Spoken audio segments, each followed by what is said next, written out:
Hello, you're welcome. All right, now before all this thermal expansion, okay? So we're gonna start with thermal expansion. Now, what is expansion? Now, thermal already is heat, all right? The word thermal is heat. Why expansion is the increase in size? Increase in size. Okay, so if I should actually combine the two, then I can define thermal expansion as the increase in size, okay? Increase in size of a substance that is caused by the application of heat. So now heat have this effect, okay, in that if you actually supply heat to a substance, that application of heat can cause that substance to actually increase in its size. All right. So now in this tutorial, we're going to be looking at different types of thermal expansion.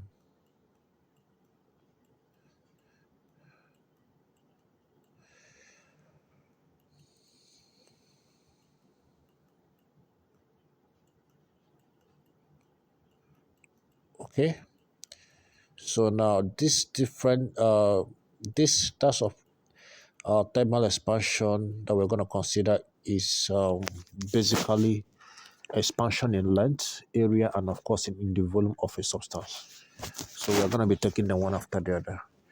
Then we actually derive formula for three of them. So as I said, we have expansion in length, known as linear expansion or linear expansion.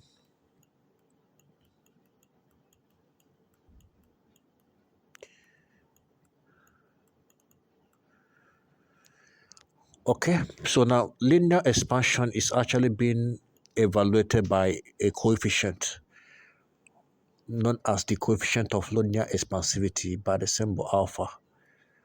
Coefficient, okay, so it is evaluated by the coefficient of linear expansivity, symbol alpha. Then we also have expansion in volume, expansion in area, please pardon me. Okay, area expansion.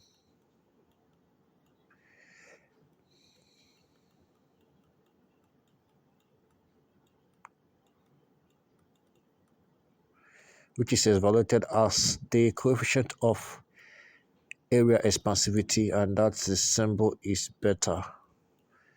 Then the last but not the least, we have the cubic or volume expansion. Cubic expansion.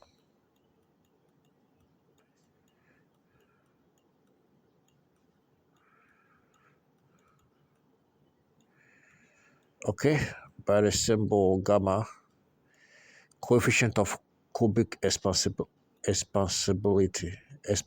please pardon me. All right, so I'm going to start with the very first, which of course is linear expansion.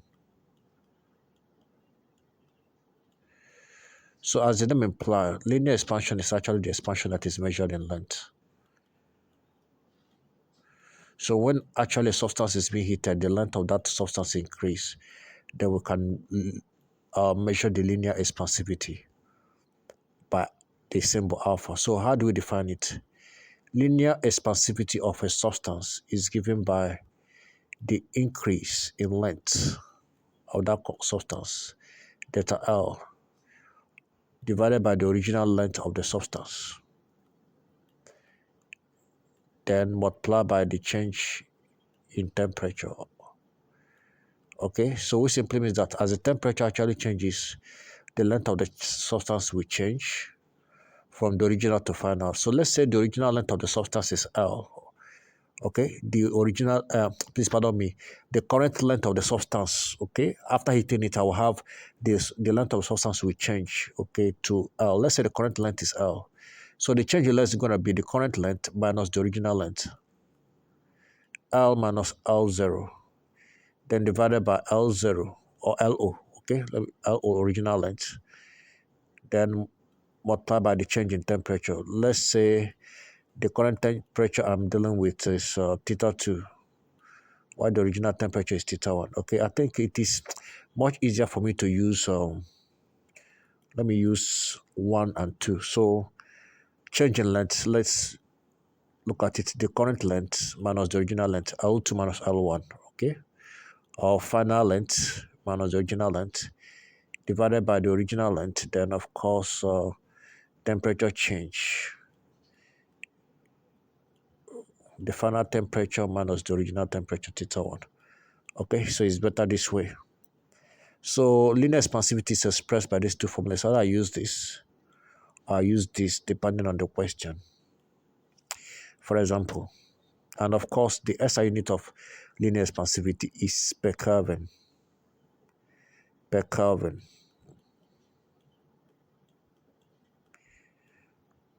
Okay, now let's look at a typical example. Let's look at a situation where you're being asked to evaluate the coefficient of linear expansivity of a metal rod whose original length was 20 cm. At the time where the temperature of that rod was 20 degrees Celsius. Okay, so now you are not asked to actually evaluate the linear expansivity when the final length it was heated to the point where the final length now becomes 40 cm, and at that point the temperature actually increases theta 2 to increases to 60 degrees Celsius. So applying the formula of linear expansivity, the final length is 40, L2 is 40 minus L1, which of course is 20, then divided by the original length 20, then times the change in temperature. The final temperature is 60 and minus the original temperature, which is of course is 20. So if I should do this, 40 minus 20 gives me 20. Divided by 60 minus 20, that's 30. 30 times 20, that's gonna be 600. Okay. Okay. If I'm not mistaken, let me get a calculator. All right, here we go. So I'm having just gonna divide 20 divided by 600.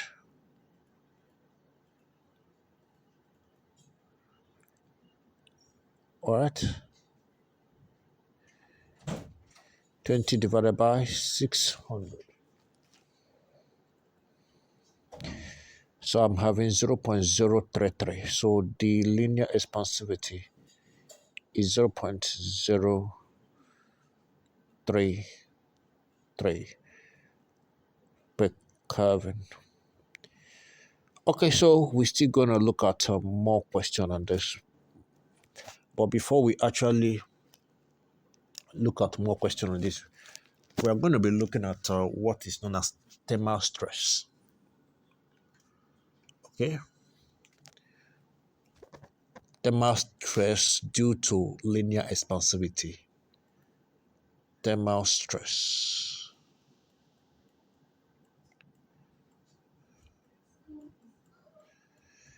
Okay, now thermal stress is actually that the force per area of a particular substance that actually compresses that substance, okay, against expansion. Remember, expansion tends to increase the length of a substance, right? Anytime thermal expansion actually is actually supplied, anytime heat is supplied to a substance, it will lead to a thermal expansion. The length is supposed to increase, okay? But if I apply thermal stress is actually a force that takes to compress a substance, which simply means that if I actually apply a force at these two fixed points, okay, which will prevent that increase in length. Of course, any force that will prevent increase in length is actually a force that will compress the material, okay? such particular force. So it's a force that will compress the material, and such force is what is known as thermal stress. Okay, so it is actually measured by, of course, the formula for stress, which is uh, which is expressed as force per unit area. So now we are going to actually derive expression for this thermal stress. Okay, now the very first thing we should actually look at is this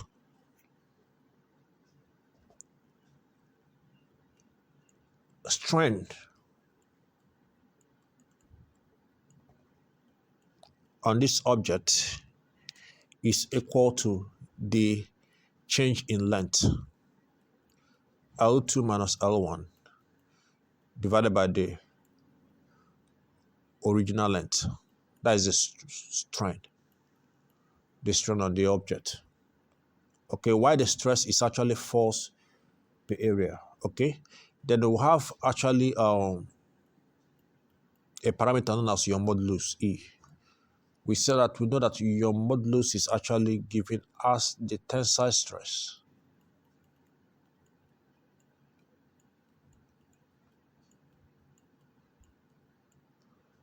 All over tensile strength.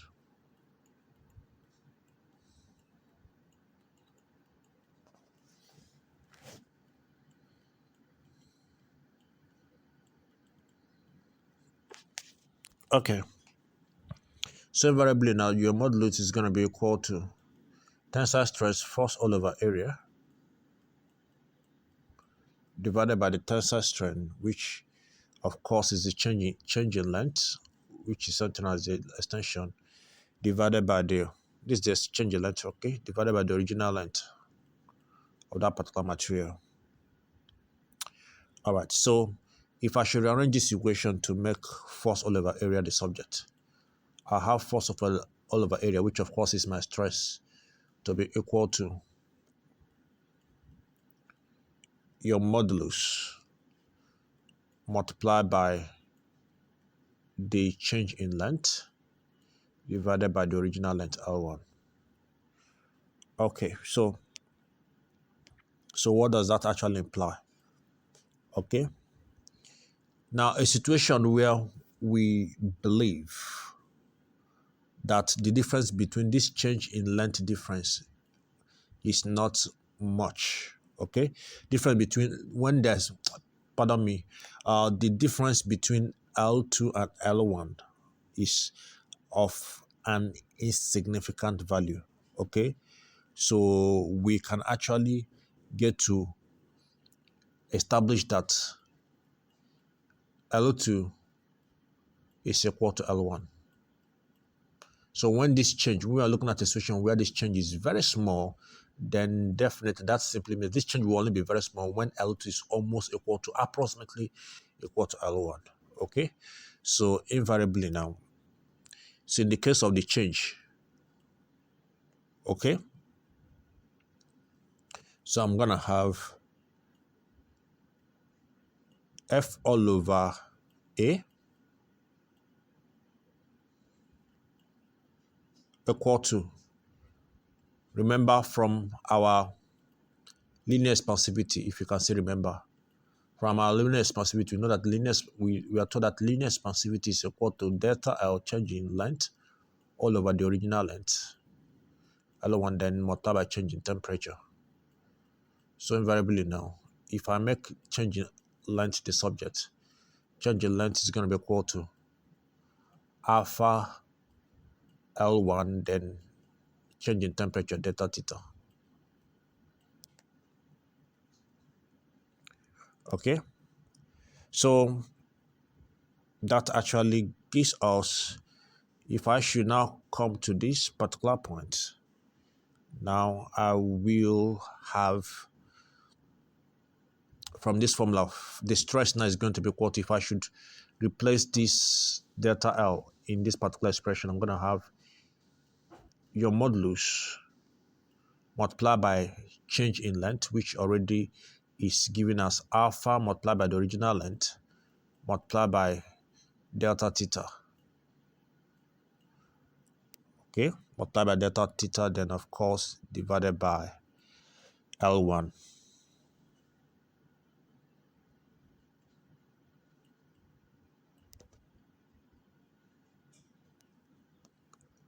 All right, so you know exactly what will happen here. L1 will cancel L1. So you now have that the stress on that particular length is giving us your modulus, then multiplied by the coefficient of linear expansivity, then multiplied by delta theta. Please pardon me. Multiplied by delta theta. Okay. So that way I can, if I cross multiply now from it, I can get the force.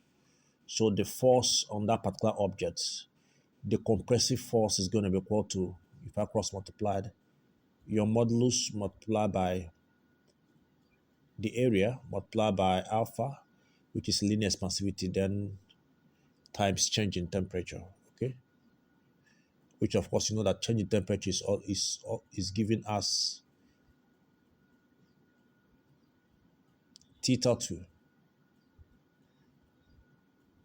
minus theta 1.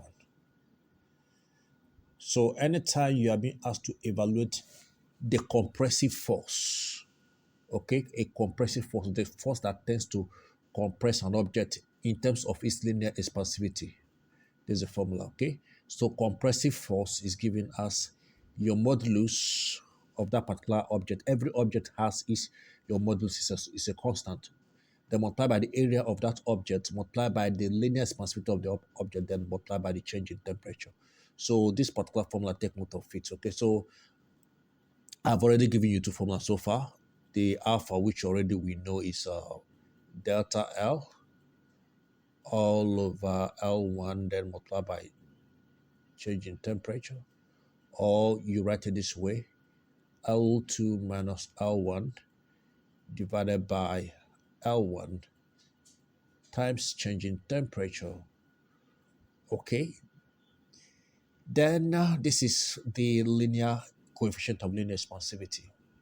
Okay, the change in temperature, of course, is giving us the final temperature theta 2 minus theta 1. This is the very first formula you should take note of. The second formula I've derived is actually compressive force. Therefore, this particular is for this formula here is for the linear expansion.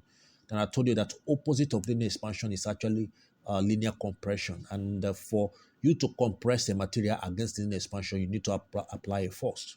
And that force is giving us the your modulus of the material multiplied by the area of the material multiplied by the coefficient of linear expansivity of the material, then times the change in temperature, which of course is theta 2 minus theta 1.